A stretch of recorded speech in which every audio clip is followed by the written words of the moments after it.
All right, guys, welcome back to the GSMC Golf Podcast, brought to you by the GSMC Sports Network.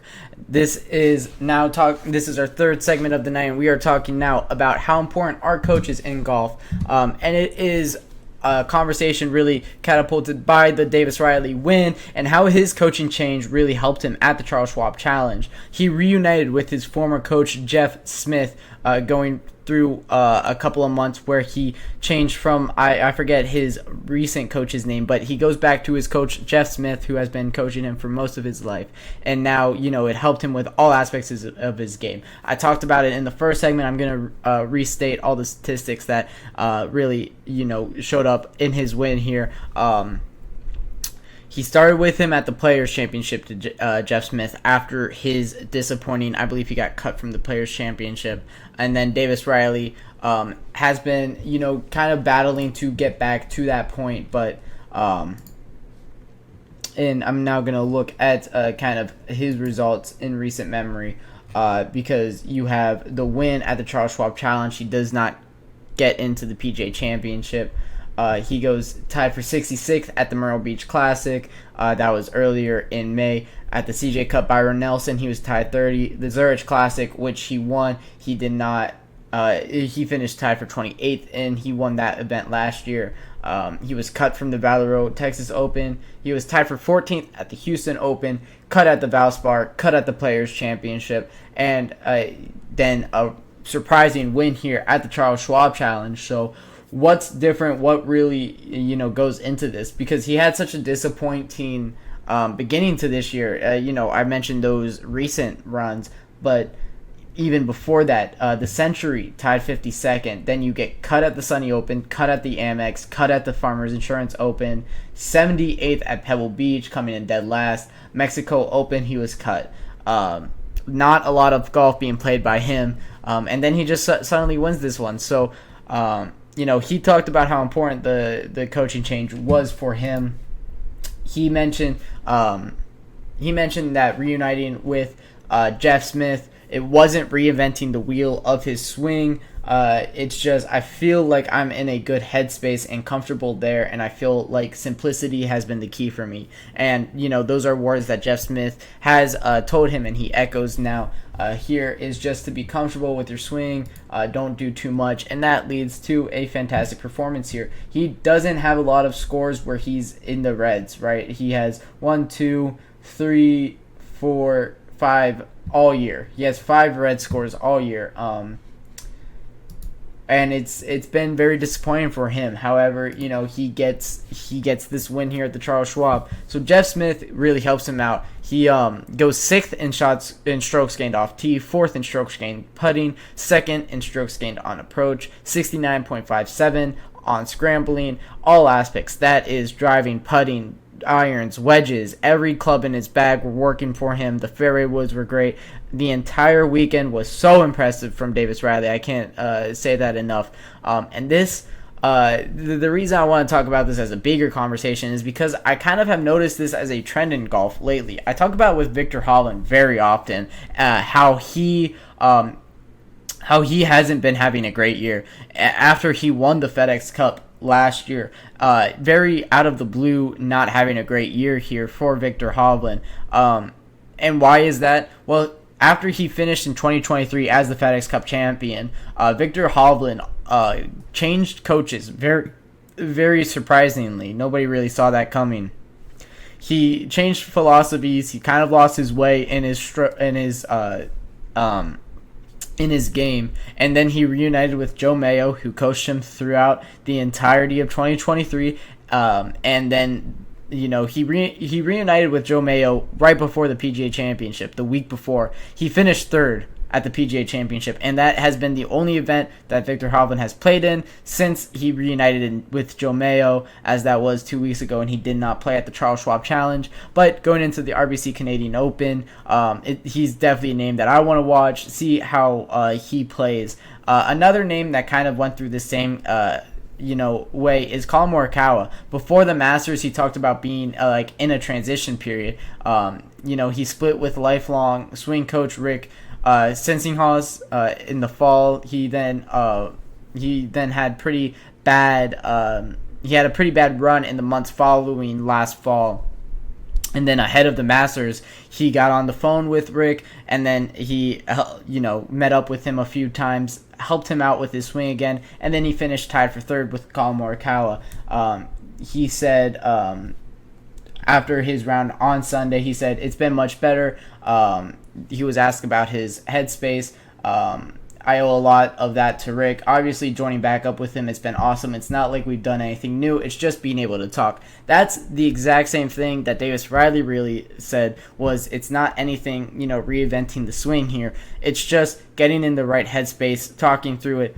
This goes to show how much of this sport, how much of the PGA, how much of golf is so mental. It's such a difficult sport when you think about the mental side of it, as well as placing the shots. Victor Hovland, after the PGA Championship, said, I thought this was going to be a little bit of a project and maybe take 6-8 weeks before I would see kind of immediate improvement. Instead, he contended for the win on Sunday, and then he said again, yeah, that was kind of the best case scenario right there, kind of joking after his win after his third place at the PGA Championship. So it's a trend in golf. These guys going to a different coach and playing, or going to the coach that they found success with and playing so much better. Whether that is just the habits that they gain from being with that coach kind of helps them when it comes down to the week and weekends of the tour and playing at the actual course. Of course, you can't have your coach on, right there with you. However, a lot of these guys, are talking to them throughout the weekend. So it's just a place of home that these guys feel. Rory McIlroy, he went to see Butch Harmon, I believe a few weeks ago before his run that he had. He said the work I did with him wasn't a tremendous amount of changing what he did. It was his attitude and the way he played certain shots. From 150 yards out and in, he made me do a full swing like he was hitting a driver, and I wanted him to make more like he was making a full swing like he was hitting a driver, Rory McIlroy, and Butch Harmon told him to kind of slow down, play 3/4, and that helps Rory McIlroy get 2 wins on tour.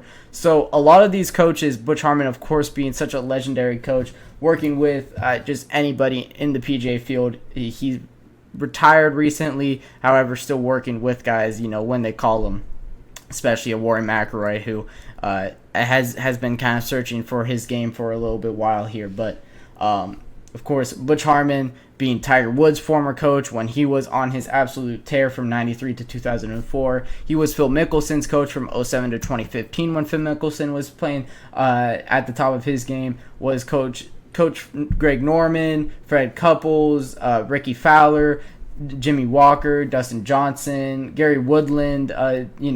Butch Harmon, the most legendary coach there has ever been in golf. There's a reason that people like Rory McIlroy immediately go to him when they're looking for something in his game. But yeah, these coaches mean something to these players. These coaches do a lot for these guys, not just for their swing. This is kind of what I wanted to highlight here, talking about those quotes. All of these guys are saying, we're not doing so much to my swing. I'm not changing anything really about how I play golf, because these guys aren't on the tour without having, some of the best swings, on the planet, right?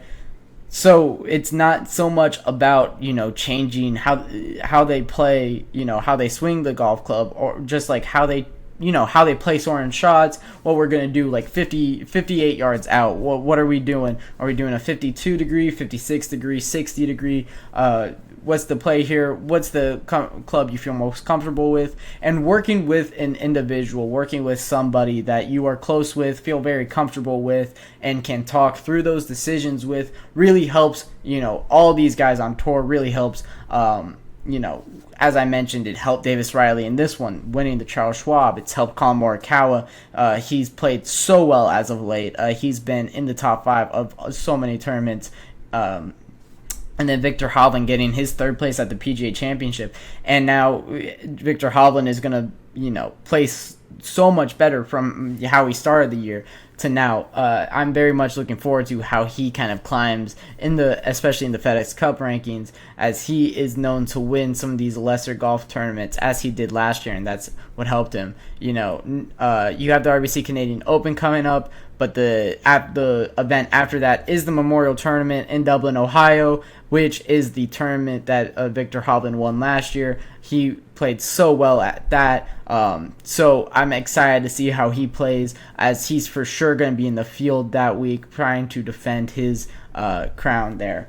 But that'll wrap it up with our talks about coaches in golf. Just to reiterate my thoughts here, I believe that they are so important, not just about the swing, but about, just having a place of comfort to go to, having that person to go to talk through your game, through your swing. It's not what like Wyndham Clark's going through with needing the sports psychologist. It's more of just like having that friendly face to make you feel comfortable throughout the tournament, throughout the weeks, because the PGA Tour is hard, because we're going from one weekend to another weekend to another weekend. It's great for me who gets to cover all of this, but it's very hard for these golfers who have to go through it. So, that'll wrap it up for our talks about coaches on the PGA Tour. When I come back, we'll be talking about Scotty Scheffler, Scotty Scheffler, and is his run ending or just starting?